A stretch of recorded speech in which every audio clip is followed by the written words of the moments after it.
It is morning again in America. Oh boy. It is Wednesday. This is the video for Tuesday. Don't get me wrong. It's the video for November 5th, day 29. But it's Wednesday, and I just have to acknowledge that Donald Trump is going to be the 47th president of the United States. And he is the first president since the 1800s, and only the second president ever to win non consecutive terms. So that's pretty cool. That's some history for you right there. And he also won the popular vote by no small margin. I think at the time of recording, he's up by about 6 million still, 5 to 6 million, give or take. So he did pretty well. He did a lot better than I think even a lot of Republicans thought, including myself. I I did not think he was going to win Michigan. I did not think that he was going to win by as large of a margin as he did in places like Georgia or North Carolina. It was remarkable. And then you have states like New Jersey, where he is very, I think it's roughly a 5 point victory in New Jersey. So that's a statement right there. And so I just want to take this moment just address the people who may have voted for Kamala Harris that are very disappointed right now. I don't want to rub it in. I just I'm here.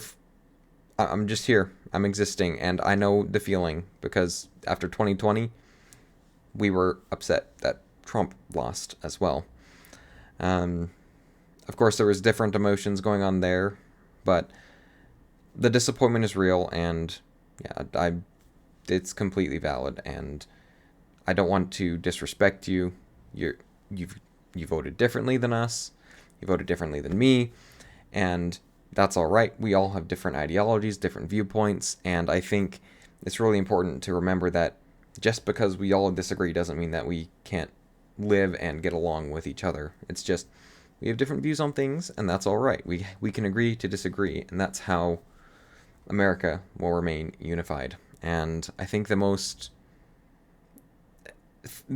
biggest thing that I'm seeing after this election that really, really bothers me is there are a lot of people out there that are revealing their true colors, and either they're cutting off family, friends, and this has happened across many different issues and many different things, but I've been seeing on social media there's a lot of very brazen posts out there on different social medias.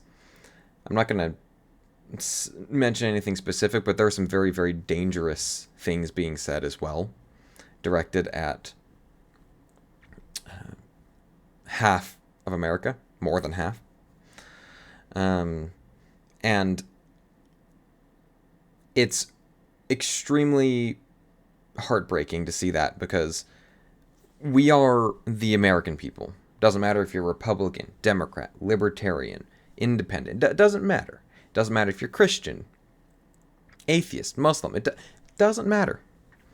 We're all in America. We all are Americans. And to see such a rift in the American people over something as simple, I say as simple as a presidential election, but over something as simple as who you voted for or who you didn't vote for, it just breaks my heart because community and family and friends, that is the most wonderful thing that you can have in your life, and you're not always going to agree with everybody in your life, and that's just how it is.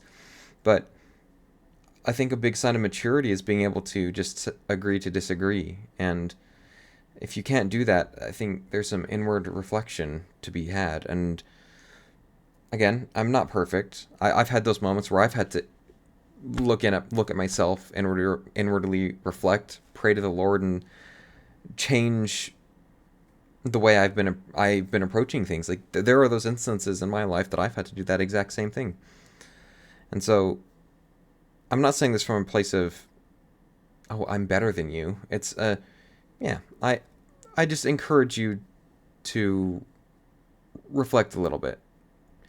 Again, to those people who are being extreme about the reaction.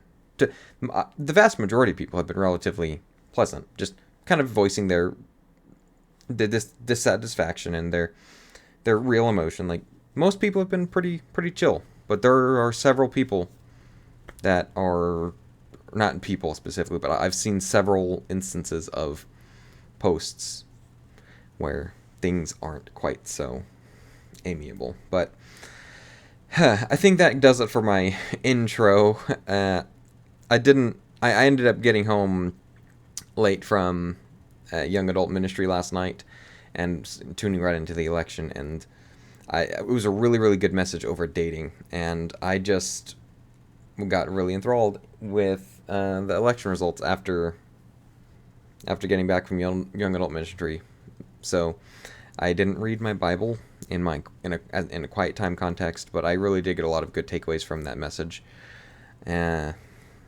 Just the when you're supposed to be dating, and man, it really is. It really did help open my eyes. There are no one, and I think the biggest thing that I'm going to share here is there is no such thing as marriage problems. They don't exist.